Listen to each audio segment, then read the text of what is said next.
El gobernador de Florida, Ron DeSantis, se compromete a proteger a los padres de familia en las reuniones de la Junta Escolar que pretenden ser silenciados por el Departamento de Justicia Federal. Por otro lado, los principales proveedores de servicios públicos de los Estados Unidos cortaron la energía a casi 1 millón de hogares, a pesar de haber recibido enormes rescates fiscales por el COVID-19, según un informe. Y para finalizar, el teniente coronel Scheller enfrentará juicio en una corte marcial el 14 de octubre. A ti que buscas la verdad, bienvenido. Soy Laura Hernández y esto es Factor Sorpresa. Comenzamos. DeSantis se compromete a oponerse a los esfuerzos del Departamento de Justicia, que pretende silenciar a los padres de familia en las reuniones de la Junta Escolar. Según reportes del Town Hall, después de que el Departamento de Justicia anunció el lunes que ordenaría al FBI movilizarse contra los padres de familia que supuestamente amenazan a los maestros y miembros de la Junta Escolar, el gobernador de Florida, Ron DeSantis, anunció el 5 de octubre que el estado luchará contra los esfuerzos del Departamento de Justicia para silenciar a los padres en las reuniones de la Junta Escolar, con el fin de proteger sus derechos legales.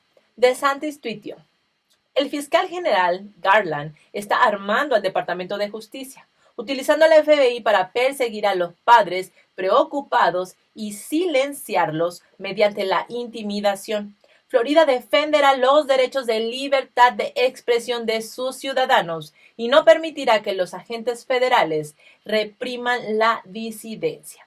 Y continuó diciendo: sin embargo, el desacuerdo no es acoso. Las protestas no son terrorismo, a menos que impliquen disturbios, saqueos y asaltos como algunas de las protestas de izquierda del verano del 2020. Nuevamente, todas estas acciones son delitos en Florida y serán procesadas independientemente del contexto político. Además, la oficina de DeSantis también emitió un comunicado diciendo que la ley de Florida prohíbe el acoso a los maestros y que las acciones de los padres de familia no son acoso, agregando que las fuerzas del orden de Florida son perfectamente capaces de responder al comportamiento delictivo en Florida, cosa contraria con el FBI. Desde el año pasado, los padres de familia han comparecido en las reuniones de las juntas escolares de sus hijos para rechazar tanto el mandato de mascarillas, así como que los menores de edad sean adoctrinados en la teoría crítica de la raza. El anuncio del Departamento de Justicia tampoco detalló si las supuestas amenazas contra los maestros y el personal eran generalizadas. Por lo tanto, los legisladores del Congreso criticaron duramente al Departamento de Justicia y a las directivas del fiscal general Merrick Garland, argumentando que la administración Biden estaba tratando de silenciar las opiniones que defienden los derechos civiles. En una carta al Departamento de Justicia, el representante Ken Buck escribió: su memorándum es un abuso de poder por motivos políticos y muestra una falta de juicio razonado y sólido. Confronta a los padres de familia para oponerse a las opiniones de la administración Biden y su agenda socialista.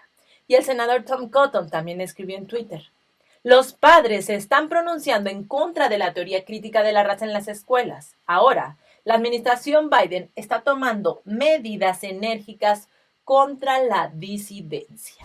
Ahora bien, por otra parte, The Guardian reportó que los principales proveedores de servicios públicos de los Estados Unidos cortaron la energía a casi 1 millón de hogares, a pesar de que estas empresas habían recibido enormes rescates fiscales por el COVID-19 a través de la Ley de Seguridad Económica y Alivio de Asistencia por el Coronavirus, también conocida como Ley CARES. Según un reciente informe de septiembre publicado por el Programa de Justicia Energética del Centro para la Diversidad Biológica y el Bell of Watch, donde expresaron sentirse impotentes en una pandemia, ya que encontraron que las principales empresas de servicios públicos del país recibieron colectivamente 1.250 millones del rescate del gobierno del año pasado, lo que les permitiría otorgar un alivio temporal a los clientes que no ofrecieran. Según el proyecto de ley de estímulo económico de 2,2 billones de dólares, aprobado por el Congreso el 25 de marzo del 2020, Las empresas energéticas recibirían un importante rescate fiscal si corrían el riesgo de sufrir un impacto económico por la pandemia. Y a pesar de recibir tales cantidades de dinero, continúan cortando el servicio de electricidad a casi 1 millón de hogares. El Centro para la Diversidad Biológica descubrió que solo entre febrero del 2020 y junio del 2021, 16 proveedores suspendieron o cancelaron el servicio a casi 1 millón de hogares, lo que dejó a las personas sin acceso al agua caliente y a otros servicios públicos, obligándolos a mudarse por completo. Oliver Owens, un productor y empresario con sede en el East Side de Detroit, vio disminuir sus ingresos y aumentar sus gastos cuando la pandemia golpeó y distintos negocios a su alrededor cerraron. A fines de abril de este año, este padre de 3 hijos enfrentaba una deuda de $243, cuando lo normal era pagar entre $5 y $10 mensuales en su factura de electricidad. Por esta deuda, DTE Energy, la empresa de servicios públicos más grande de Michigan, le cortó la electricidad. Entonces buscó ayuda de familiares y asociaciones locales sin fines de lucro. Este año, DTE cortó el suministro eléctrico a miles de personas como Owens en Michigan, a pesar de recibir un rescate de $220 millones a través de los beneficios de la ley CARES durante la pandemia. DTE Energy tampoco es la única empresa. Un nuevo análisis ha verificado que 16 grandes compañías eléctricas recibieron un total de 1.250 millones en rescates y han cortado la energía a casi 1 millón de clientes con dificultades en los Estados Unidos entre febrero del 2020 y junio del 2021. El informe destaca que los infractores más evidentes son NextEra Energy, Florida Power and Light, Duke Energy, Southern Company, Dominion Energy, Exelon y DTE Energy, que están detrás de aproximadamente el 94% de los cortes registrados. NextEra por sí sola representó casi la mitad de estos cierres. Estas empresas han recibido suficiente dinero para perdonar cientos de sus deudas de los clientes. Sin embargo, muchas están entregando bonificaciones ejecutivas y aumentando los dividendos en los accionistas. En los últimos 2 años, DTE ha ofrecido más dinero a sus inversores, de alrededor de 710 millones a casi 800 millones, mientras que su director ejecutivo recibió un aumento de más de 2 millones en el 2020. Los registros de cabildeo muestran que las empresas también enviaron cabilderos para asegurar cambios favorables en las leyes fiscales de la ley CARES, mientras se oponían a la legislación para proteger a los clientes con dificultades. NextEra recibió más de 40 millones en beneficios de la ley CARES, pero gastó 5.6 millones en cabildeo contra las protecciones al consumidor y otras leyes. Yun Su, directora del programa de justicia energética del Centro para la Diversidad Biológica, dijo: "Este enfoque codicioso y desalmado de las empresas de servicio público está perjudicando más a las comunidades de bajos ingresos y a las comunidades de color. Debe detenerse. Los reguladores estatales tienen la culpa por no cerrar públicamente los datos inactivos. Deberían dejar de acobardarse y comenzar a exponer las malas prácticas de la empresa". Este es el momento en que le das me gusta a la emisión de hoy y te suscribes al canal si es que aún no lo has hecho. Tu apoyo impulsa mucho a nuestro proyecto. También te recuerdo que compartir nuestro contenido con familia y amigos impulsa mucho más al proyecto, ya que obliga al algoritmo de YouTube para que nos lleve a mucho más personas y así podamos seguir divulgando la verdad. Por tu apoyo, muchísimas gracias. Continuamos. En otras noticias, el Instituto de Estudios Estratégicos de las Escuelas Militares, el IRSEM, una academia militar dependiente del Ministerio de Defensa francés, ha publicado un análisis titulado Operaciones de Influencia de China, el PSC. Revela en detalle los secretos poco conocidos del conocido ejército comunista chino como las 3 guerras. El contenido del informe es significativo. Detalla la red global cada vez más profunda y extensa desplegada por el régimen comunista chino en los últimos años para expandir su influencia en 4 áreas.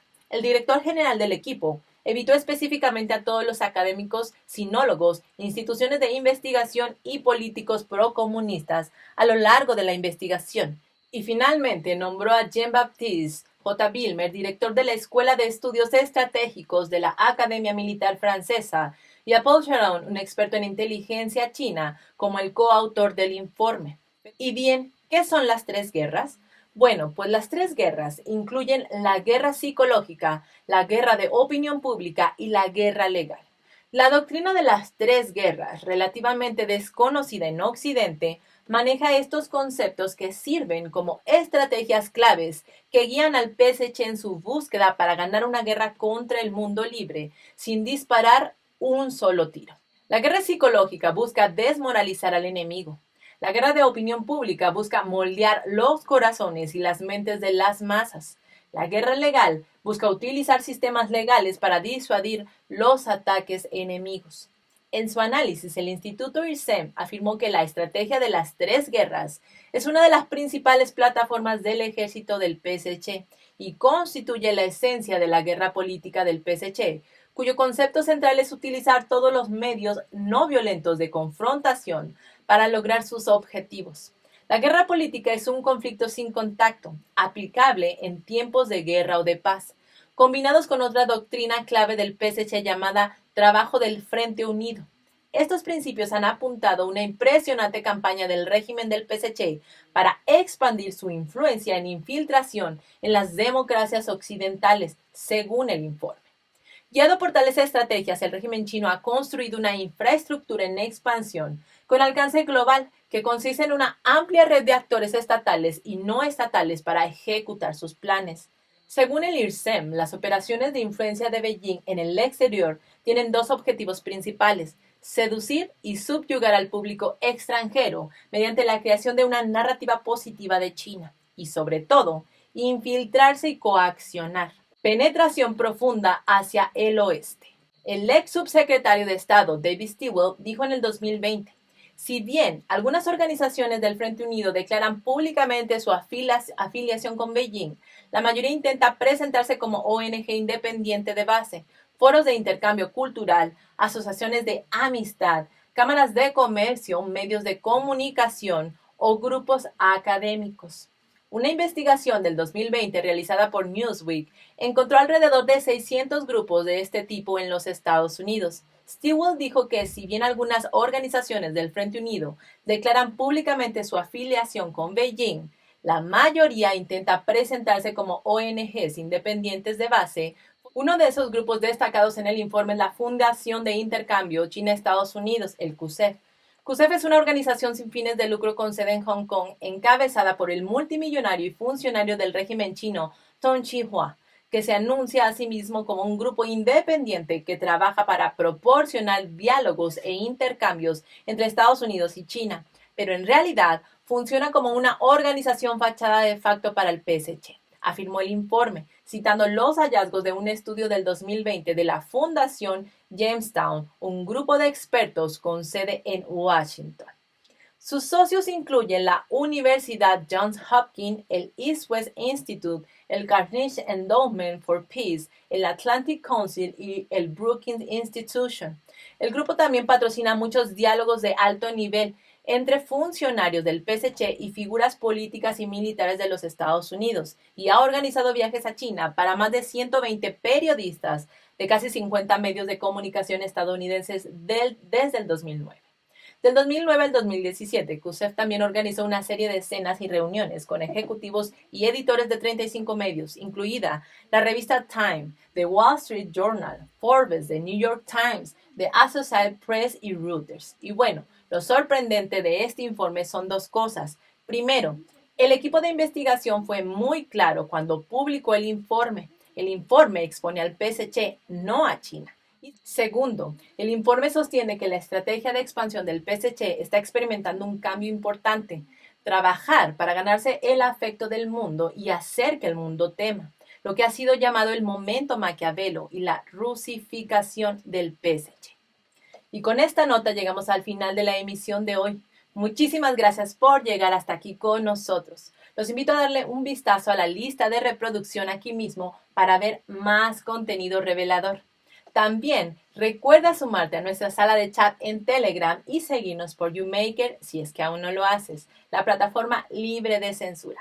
Por tu tiempo y tu apoyo, muchísimas gracias. Recuerda, sigamos en búsqueda de la verdad. Hasta la próxima.